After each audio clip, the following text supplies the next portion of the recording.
ನಮಸ್ಕಾರ ವೀಕ್ಷಕರೇ, ಆತ್ಮೀಯ ವೀಕ್ಷಕರೇ, ನಿಮಗೆಲ್ಲರಿಗೂ ಆದರದ ಸ್ವಾಗತ. ನಾನು ಸಯ್ಯದ್ ಅಂತ. ನಂಬರ್ 1 ಚಾನಲ್ದಿಂದ ನಿಮಗೆ ನಾನು ಇನ್ನೂ ಕೆಲವು ಮಹತ್ವವಾದ ಸುದ್ದಿಗಳನ್ನು ಹೇಳಬಯಸುತ್ತೇನೆ. ಇವತ್ತಿನ ವಿಶೇಷ ಸುದ್ದಿ ಏನೆಂದರೆ, ಘಟಪ್ರಭಾದಲ್ಲಿ ಮಾಟ ಮಂತ್ರದ ಹಾವಳಿ, ಮುಗ್ಧ ಜನರ ಶೋಷಣೆ. ಇದೊಂದು ವಿಶೇಷ ಸುದ್ದಿ.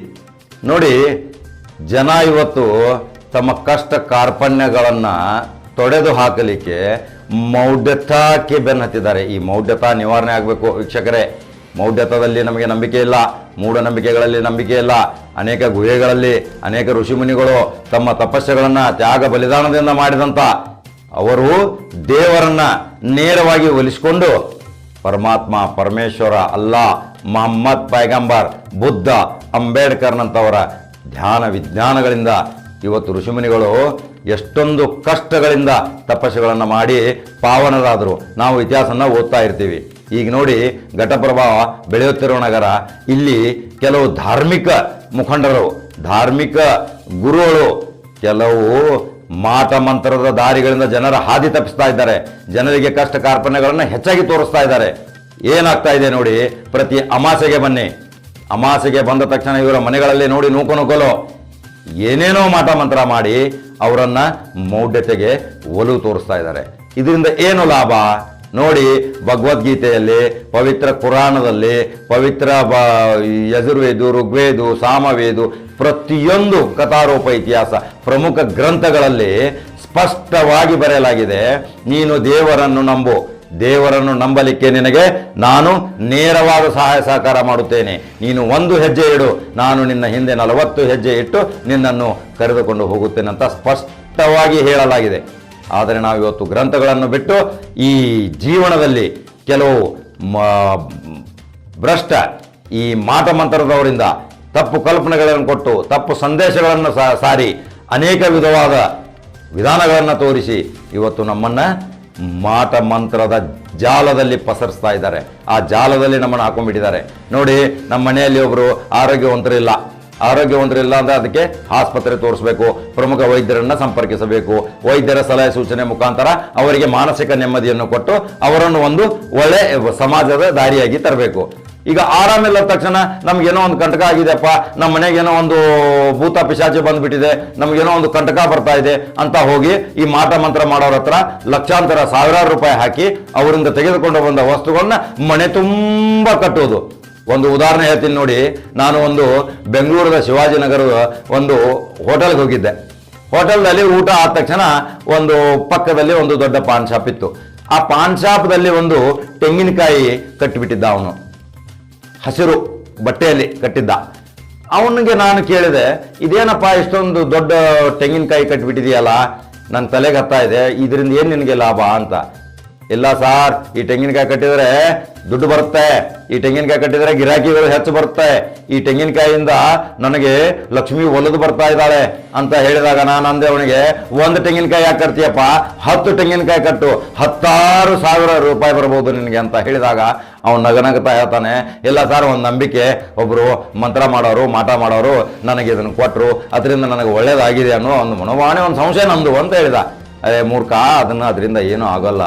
ನಿನ್ನ ದೈವಿ ಶಕ್ತಿ, ನಿನ್ನ ಆತ್ಮವಿಶ್ವಾಸ, ನಿನ್ನ ದೃಢವಾದ ನಂಬಿಕೆಯಿಂದ ನೀನು ಆ ದೇವರನ್ನು ಒಲಿಸಿಕೊಳ್ಳು.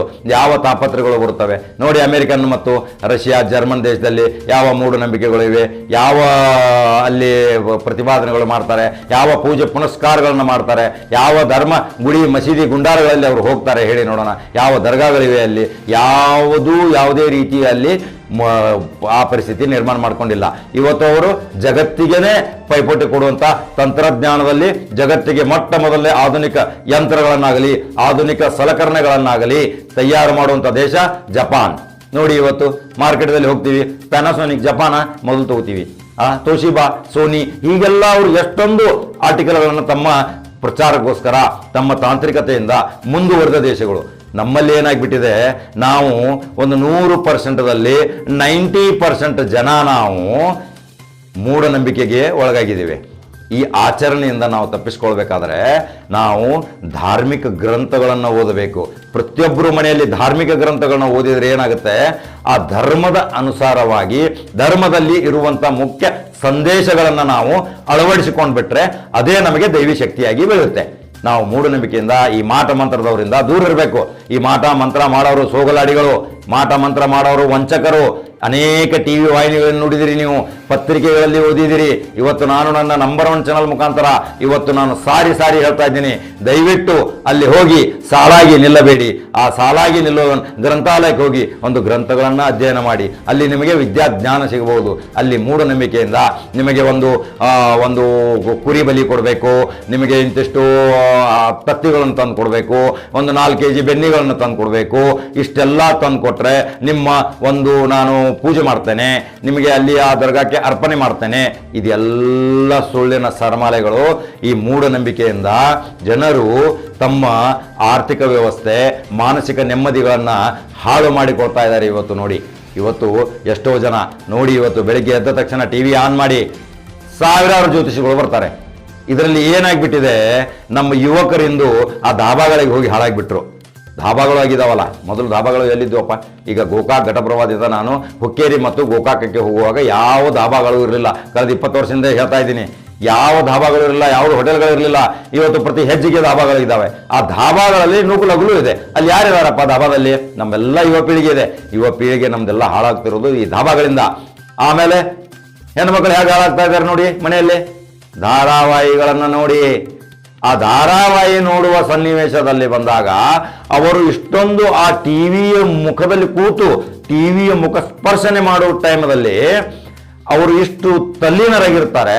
ಯಾರೋ ಒಬ್ಬರು ಅತಿಥಿ ಆ ವೇಳೆಯಲ್ಲಿ ಬಂದ್ಬಿಟ್ರೆ ಅವನಿಗೆ ಯಾವುದೇ ಮಾನ ಮರ್ಯಾದೆ ಮತ್ತು ಗೌರವ ಸಿಗುವುದಿಲ್ಲ.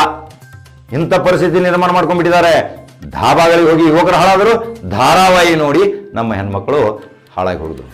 ಇದು ನಿಜವಾದ ಮಾತು. ಇವತ್ತು ಹೇಳ್ತಾ ಇದ್ದೀನಿ ನಾನು, ಈ ನಮ್ಮ ಧಾರಾವಾಹಿಗಳಿಂದ, ಪೂಜೆ ಪುನಸ್ಕಾರದಿಂದ, ಜ್ಯೋತಿಷಿಗಳಿಂದ, ಈ ದರ್ಗಾಗಳಲ್ಲಿ ಇರುವಂಥ ಈ ಮೂಢನಂಬಿಕೆಗಳಿಂದ ದೂರವಾಗೋಣ. ದರ್ಗಾ ಅಂದರೆ ಏನು? ಒಂದು ಪವಿತ್ರ ದೇವರ ಗೆಳೆಯರು. ಆ ಗೆಳೆಯರಿಗೆ ನಾವು ಹೋಗಿ ನಮನ ಸಲ್ಲಿಸಿ ಬರೋದಷ್ಟೇ. ಅಲ್ಲಿ ಇಲ್ಲ ಸಲ್ಲದ ವಿಧಿವಿಧಾನಗಳನ್ನು ಮಾಡತಕ್ಕದ್ದಲ್ಲ. ಯಾವುದೇ ಗ್ರಂಥದಲ್ಲಿಯೂ ಬರೋದಿಲ್ಲ. ಯಾವ ದೇವರು ನಮಗೆ ಇದನ್ನು ತಂದು ಕೊಡು, ಅದನ್ನು ತಂದು ಕೊಡು, ಈ ವಸ್ತುವನ್ನು ನಾನು ಪ್ರೀತಿಸ್ತೀನಿ, ಇದನ್ನು ನಾನು ಹೆಚ್ಚಾಗಿ ತಿಂತೀನಿ ಅನ್ನೋದು ಎಲ್ಲ ಮಹಾ ಸುಳ್ಳು. ಯಾವ ಗ್ರಂಥದಲ್ಲಿ ಇದನ್ನು ಪ್ರಸ್ತಾಪವಿಲ್ಲ. ಪ್ರತಿಯೊಂದು ಧರ್ಮದಲ್ಲಿ ನೇರವಾಗಿ ಸ್ಪಷ್ಟವಾಗಿ ನುಡಿಗಳನ್ನು ಬರೆದಿದ್ದಾರೆ. ಬಸವಣ್ಣವರು ತಮ್ಮ ವಚನಗಳ ಮುಖಾಂತರ ಬರೆದಿದ್ದಾರೆ, ಸರ್ವಜ್ಞನ ವಚನ ಮುಖಾಂತರ ಬರೆದಿದ್ದಾರೆ, ಕಬೀರ್ ದಾಸ್ ಹೇಳಿದ್ದಾರೆ, ಕಾಳಿದಾಸ್ ಅವರು ಹೇಳಿದ್ದಾರೆ, ನಮ್ಮ ಶಿಶುನಾಳ್ ಶರೀಫ್ ಅವರು ಹೇಳಿದ್ದಾರೆ. ಪ್ರತಿಯೊಂದು ಯಾವುದೇ ವಿಷಯದಲ್ಲಿ ನಾವು ಈ ಮೂಢನಂಬಿಕೆಯಿಂದ ದೂರ ಇರಬೇಕು. ನಮ್ಮ ಮೂಢನಂಬಿಕೆ ನೋಡಿ, ಕನಕದಾಸರು ಕಾಲಲ್ಲಿ ಚಪ್ಪಲಿ ಇಲ್ಲದೆ ಅಲೆದಾಡ್ತಾ ಹೋಗ್ತಾ ಇದ್ರು. ಅವರು ದೇವರ ಧ್ಯಾನದಲ್ಲಿ ಮಗ್ನರಾಗಿ ದೇವನನ್ನು ಒಲಿಸಿಕೊಂಡರು. ಮಹಾವೀರರು ಎಷ್ಟೋ ವರ್ಷಗಳಿಂದ ತಪಸ್ಸು ಕೂತು ದೇವರನ್ನು ಒಲಿಸಿಕೊಂಡರು. ಋಷಿಮುನಿಗಳು ಒಲಿಸಿಕೊಂಡರು. ಪ್ರವಾದಿ ಮೊಹಮ್ಮದ್ ಪೈಗಂಬರರು ಕಷ್ಟ ಕಾರ್ಪಣ್ಯಗಳನ್ನು ತೆಗೆದು ಅನೇಕ ಎಡರುತೊಡರುಗಳನ್ನು ತೊಡಗಿ ಅನ್ಯಾಯ ಅತ್ಯಾಚಾರಗಳನ್ನು ಸಹಿಸಿಕೊಂಡು ಪವಿತ್ರ ಇಸ್ಲಾಂ ಧರ್ಮವನ್ನು ತಯಾರು ಮಾಡಿದರು. ಇಂಥ ಪ್ರತಿಯೊಂದು ಧರ್ಮದ ಪ್ರತಿಯೊಂದು ಗುರುಗಳು ಅನೇಕ ತ್ಯಾಗ ಬಲಿದಾನಗಳಿಂದ ತಮ್ಮ ತಮ್ಮ ಧರ್ಮಗಳನ್ನು ಸ್ಥಾಪನೆ ಮಾಡಿದಾಗ ಅವರು ಎಲ್ಲರೂ ಆ ದೇವರನ್ನೇ ಒಲಿಸಿದರೆ ವಿನಃ ಮಾಟ ಮಂತ್ರ ಮೋಡಿ ಇದು ಎಲ್ಲ ಜಾದು ಮಂತ್ರ ಟೋನ ಎಲ್ಲೂ ಹೋಗಲಿಲ್ಲ. ಅದಕ್ಕಾಗಿ ಘಟಪ್ರಭಾದಲ್ಲಿ ಮುಗ್ಧರು ಯುವಕರಿದ್ದೀರಾ, ಕಲಿತವರಿದ್ದೀರಾ, ಶಿಕ್ಷಣ ಪಡೆದವರಿದ್ದೀರಾ, ಆಮೇಲೆ ಆರ್ಥಿಕ ಸಹಾಯವುಳ್ಳವರಿದ್ದೀರಾ. ಯಾವುದೇ ಈ ಮೂಢನಂಬಿಕೆ ಮಾಟ ಮಂತ್ರಕ್ಕೆ ಬಲಿಯಾಗಬೇಡಿ. ಆ ಮಾಟ ಮಂತ್ರದವರಿಗೆ ಇವತ್ತು ನಾನು ನನ್ನ ನಂಬರ್ 1 ಚಾನಲ್ ಮುಖಾಂತರ ಎಚ್ಚರಿಕೆ ಕೊಡ್ತೀನಿ. ಈ ನಿಮ್ಮ ಮಾಟ ಮಂತ್ರ ಸೋಗಲಾಡಿತನ ಕೊನೆಗಾಣಿಸಿ, ಮುಗ್ಧ ಜನರ ಶೋಷಣೆ ತಪ್ಪಿಸಿ. ಇಲ್ಲದಿದ್ದರೆ ನಮ್ಮ ನಂಬರ್ 1 ಚಾನಲ್ ಮುಖಾಂತರ ಇದಕ್ಕೊಂದು ಹೊಸ ಅಭಿಯಾನ ಪ್ರಾರಂಭವಾಗುವುದರಲ್ಲಿ ಸಂದೇಹವಿಲ್ಲ. ಯಾಕಂದ್ರೆ ನೋಡಿ, ಕೂಲಿ ನಾಲಿ ಮಾಡಿ ಬಂದು ತಮ್ಮ ಜನಜೀವನವನ್ನು ಮನೆತನವನ್ನ ವಿಷಯದಲ್ಲಿ ಎಲ್ಲರೂ ಕೌಟುಂಬಿಕವಾಗಿ ಖುಷಿಯಾಗಿ ಜೀವನ ಬಾಳೋದು ಇವತ್ತು ಜೀವನದ ಸಂಕೇತ. ಎಲ್ಲರೂ ದುಡಿತಾರೆ, ಮನೆಗೆ ಬಂದ ತಕ್ಷಣ ನೆಮ್ಮದಿಯಿಂದ ಇರ್ತಾರೆ, ಅದಾಯ್ತು. ಕೊನೆಗೆ ಏನಾಗುತ್ತೆ, ಅದರಲ್ಲಿ ಕೆಲವು ಜಗಳ ಒಂದು ಪ್ರಾರಂಭ ಆಗುತ್ತೆ. ಆ ಪ್ರಾರಂಭ ಆದ ತಕ್ಷಣ ಇಲ್ಲೋ ಏನೋ ನಮಗೆ ಮಾಟ ಮಂತ್ರ ಮಾಡಿದ್ದಾರೆ ಯಾರು, ಏನೋ ನಮಗೆ ಯಾರ್ದೋ ದೃಷ್ಟಿ ಬಿದ್ದಿದೆ, ಆ ದೃಷ್ಟಿ ತೆಗಿಲಿಕ್ಕೆ ಮತ್ತು ಈ ಮಾಟ ಮಂತ್ರದ ನಿವಾರಣೆಗಾಗಿ ನಾವು ಒಬ್ಬ ಗುರುಗಳಿದ್ದಾರೆ ಅಲ್ಲಿ ಹೋಗೋಣ ಅಂತ. ಆ ಗುರುಗಳು ಹೋದ ತಕ್ಷಣ ಅವನು ತನ್ನ ಮನೆಯಲ್ಲಿ ವಿಶಾಲವಾದ ಮಡಕೆಗಳನ್ನು ಇಟ್ಟುಕೊಂಡು ಅನೇಕ ಭೂತ ಪಿಶಾಚಿಗಳನ್ನು, ಬೂದಿ ಸಾಮ್ರಾಜ್ಯಗಳನ್ನ ಸ್ಥಾಪನೆ ಮಾಡಿ ಅವರನ್ನು ಕರೆಸಿ ತನ್ನ ವೈಭವಪೂರಿತ ಪೋಷಾಕಿನಿಂದ ತೋರಿಸಿ ನಿಮಗೆ ಹೀಗಾಗಿದೆ ಹಾಗಾಗಿದೆ ಇದನ್ನು ಮಾಡಬೇಕು ಅದನ್ನು ಮಾಡಬೇಕು ಅಂತ ಸುಳ್ಳು ನೆವಗಳನ್ನು ಹೇಳಿ ನಿಮ್ಮನ್ನ ಮೂಢನಂಬಿಕೆಯಿಂದ ಮುಗ್ಧನನ್ನಾಗಿ ಮಾಡಿ ನಿಮ್ಮ ಶೋಷಣೆಗೆ ನಿಮ್ಮ ತಲೆ ಮೇಲೆ ಕತ್ತಿ ಇಟ್ಟು ತಯಾರಿ ಮಾಡುತ್ತಾನೆ. ಅದಕ್ಕೆ ನೀವು ಮಾರು ಹೋಗ್ತೀರಾ. ಆ ಮಾರು ಹೋಗೋಕ್ಕಿಂತ ಮುಂಚಿತ ನಮ್ಮಲ್ಲಿ ಜಗಳ ಯಾಕೆ ಆಗ್ತಾ ಇದೆ, ನೀವು ಎಲ್ಲರೂ ಕೂಡಿ ಸಮಾಲೋಚನೆ ಮಾಡಿ ಒಂದೇ ಪ್ಲಾಟ್ಫಾರ್ಮ್ದಲ್ಲಿ ಕೂತು ಒಂದು ಒಳ್ಳೆ ವಿಚಾರ ಸಂಕೇತಗಳನ್ನು ತೆಗೆದುಕೊಳ್ಳಿ. ಅದರಿಂದ ನಿಮಗೆ ಪರಿಹಾರ ಸಿಗೋದು ಗ್ಯಾರಂಟಿ. ಒಂದು ಮಂದಿರ ಮತ್ತು ಮಸೀದಿಯಲ್ಲಿ ಹೋಗಿ ಏಕಚಿತ್ತ ಏಕ ಧ್ಯಾನದಿಂದ ಶಾಂತವಾಗಿ ಕುಳಿತು ವಿಚಾರ ಮಾಡಿ. ಅಲ್ಲೊಂದು ಎಷ್ಟು ತಂಪಾದ ವಾತಾವರಣ ಇರುತ್ತೆ ನೋಡಿ, ನಿನಾದ ಗಂಟೆಯ ನಿನಾದ ನೋಡಿ. ಬೆಳಿಗ್ಗೆ ಎದ್ದ ತಕ್ಷಣ ನೀವು ವಾಯುವಿಹಾರಕ್ಕೆ ಹೋಗುವಾಗ ಒಂದು ಟೆಂಪಲ್ದಲ್ಲಿ, ಒಂದು ಮಂದಿರದಲ್ಲಿ ಒಂದು ಅರ್ಧ ಗಂಟೆ ಕೂತ್ಕೊಳ್ಳಿ. ಎಷ್ಟೊಂದು ಸಮಾಧಾನ, ಸುಕೂನಿದೆ. ಸುಕೂನ್ ಅಂದರೆ ಉರ್ದು ಭಾಷೆಯಲ್ಲಿ ಹೇಳ್ತಾರೆ ನೆಮ್ಮದಿ ಅಂತ. ಈ ನೆಮ್ಮದಿಯಿಂದ ನಾವು ಬದುಕಬೇಕು. ಏನು ಈ ಮೂಢನಂಬಿಕೆಯಿಂದ ತಯಾರಾಗಿ ನಿಂತ ಈ ಮಾಟ ಮಂತ್ರದ ರೂವಾರಿಗಳ ಹತ್ರ ಹೋಗಬೇಕು. ಏನಿದೆ ಅವ್ರದ್ದು ಖರ್ಚು, ಏನಿದೆ ಅವ್ರದ್ದು ತುಪ್ಪನು, ಏನವ್ರೇನು ಜಮೀನ್ದಾರ, ಏನು ಕೋಟ್ಯಾಧೀಶರ, ಏನು ಮೊದಲೇನಾದರೂ ಅವ್ರದ್ದು ಆಸ್ತಿ ಏನಾದರೂ ಇತ್ತ? ಇವತ್ತು ಅವರು AC ಕಾರ್ಗಳಲ್ಲಿ ತಿರುಗಾಡ್ತಾ ಇದ್ದಾರೆ, ಮನೆಗಳಲ್ಲಿ AC ಅಳವಡಿಸಿದ್ದಾರೆ. ಅವರ ಮೋಟಾರ್ ಬೈಕ್ಗಳನ್ನು ನೋಡಿ, ಅವರ ಪೋಷಾಕಗಳನ್ನು ನೋಡಿ, ಅವರ ದರ್ಬಾರ್ ನೋಡಿ. ಆ ದರ್ಬಾರನ್ನು ಮಾಡಿಕೊಟ್ಟವರು ಯಾರು? ನಿಮ್ಮಂಥ ಮುಗ್ಧ ಜನರು. ನಾವು ಹಾಳಾಗ್ತಾ ಇದ್ದೀವಿ, ಅವರು ಬೆಳೀತಾ ಹೋಗ್ತಾ ಇದ್ದಾರೆ. ನೀವು ನಿಮ್ಮ ಕೂಡಿಟ್ಟ ಹಣ, ನಿಮ್ಮ ಸಂಗ್ರಹವಾದ ಹಣ, ನೀವು ಶ್ರಮಪಟ್ಟ ಹಣ ಒಟ್ಟಿಗೆ ಒಂದು ಡಬ್ಬೆಯಲ್ಲಿ ಇಟ್ಟು ವರ್ಷಕ್ಕೊಂದು ಎಲ್ಲ ಕುಟುಂಬದವರ ಜೊತೆ ಒಂದು ಯಾತ್ರೆ ಸ್ಥಳಕ್ಕೆ ಹೋಗಿ ಚೆನ್ನಾಗಿ ಎಂಜಾಯ್ ಮಾಡಿ, ಆರಾಮಾಗಿ ಊಟ ಮಾಡಿ, ಎಲ್ರಿಗೂ ಏನು ತೋರಿಸೋದು ತೋರಿಸಿ, ಅಲ್ಲಿ ನಿಮಗೆ ಮಾನಸಿಕ ನೆಮ್ಮದಿ ಆರಾಮಾಗಿ ಸಿಗುತ್ತೆ. ತಿರುಗಿ ಮನೆಗೆ ಬಂದು ಮತ್ತೆ ನಿಮ್ಮ ಜನಜೀವನವನ್ನು ಯಥಾ ಪ್ರಕಾರ ಮುಂದುವರಿಸ್ತಾ ಹೋಗೋದು. ಯಾಕಂದರೆ ಇವತ್ತು ನಾನು ಘಟಪುರದಲ್ಲಿ ಕಳೆದ 20 ವರ್ಷದಿಂದ ನೋಡ್ತಾ ಇದ್ದೀನಿ, ಬಹಳ ಅನೇಕ ರೀತಿಯ ಮಾಟ ಮಂತ್ರದ ದಾರಿಗಳು ಪ್ರಾರಂಭ ಆಗ್ತಾ ಇದ್ದಾವೆ.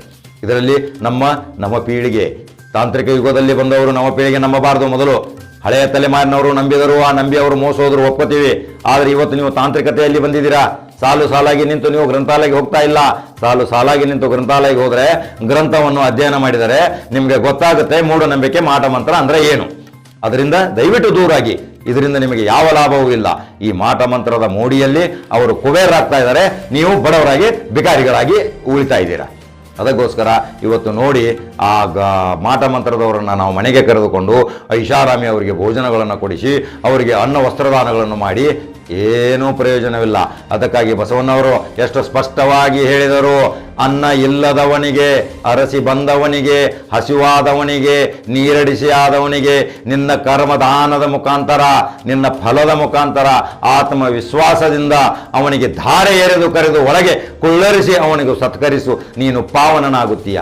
ಅದರ ಆಶೀರ್ವಾದ ನಿನಗೆ ದೇವರು ತಕ್ಷಣ ಕೊಟ್ಟು ಬಿಡುತ್ತಾನೆ. ಆ ಆಶೀರ್ವಾದದ ಫಲವೇ ನಿನಗೆ ನಿನ್ನ ಮನೆ ಉಜ್ವಲ ಭವಿಷ್ಯದತ್ತ ದಾಪುಗಾಲಾಗುತ್ತದೆ. ಇದು ಸ್ಪಷ್ಟವಾಗಿ ಹೇಳಿದ್ದಾರೆ ಬಸವಣ್ಣನವರು. ಅಂಥವರ ಧ್ಯಾನಗಳನ್ನು ನಾವು ಬಿಟ್ಟು ನಾವು ಎಲ್ಲೋ ಈಗಿನ ಕಾಲದಲ್ಲಿ ಮೊನ್ನೆ ಬಂದವರು ಅವ್ರ ಬೆನ್ನು ಹತ್ತಿ ನಾವು ಈ ಮಾಟ ಮಂತ್ರದ ಮೂಡಿಯಲ್ಲಿ ಮುಳುಗಿ ನಾವು ಸಾಯ್ತಾ ಇದ್ದೀವಿ ಅಂದರೆ ನಾವು ನಿಜಕ್ಕೂ ಇದು ವಿಚಿತ್ರವಾದ ಸಂಗತಿ. ನಾವು ಇದರಿಂದ ಜಾಣರಾಗಬೇಕು, ಚಾಣಾಕ್ಷರಾಗಬೇಕು, ತಮ್ಮ ತಂದೆ ತಾಯಿಗಳಿಗೆ ಹೇಳಬೇಕು, ಇದು ಬೇಡ, ಇಂಥದ್ದೆಲ್ಲೂ ಮಾಡೋದು ಬೇಡ, ನಮಗೆ ಅವ್ರ ಹತ್ರ ಇವ್ರ ಹತ್ರ ಕೇಳೋದು ಬೇಡ. ನಮ್ಮ ಹಣೆ ಬರಕ್ಕೆ ನಾವೇ ಹೊಣೆಗಾರರು. ನಮ್ಮ ಹಣೆ ಬರವನ್ನು ದೇವರು ಬರೆದವನು. ನೋಡಿ, ಮಗು ಹೆತ್ತ ತಕ್ಷಣ ನೋಡಲಿಕ್ಕೆ ಯಾರು ಇರೋದಿಲ್ಲ, ಅವನು ನೋಡಲಾರದಂತಹ ಜಗತ್ತಿರುತ್ತೆ. ಸತ್ತಾಗ ನೋಡಿ ಯಾರು ನನ್ನನ್ನು ಹೊರ್ತಾ ಇದ್ದಾರೆ ಅನ್ನೋದು ಅವನಿಗೂ ಗೊತ್ತು ಇರುವುದಿಲ್ಲ. ಎಷ್ಟೊಂದು ಒಳ್ಳೆಯ ವಾಕ್ಯಗಳು ಇದ್ದಾವೆ.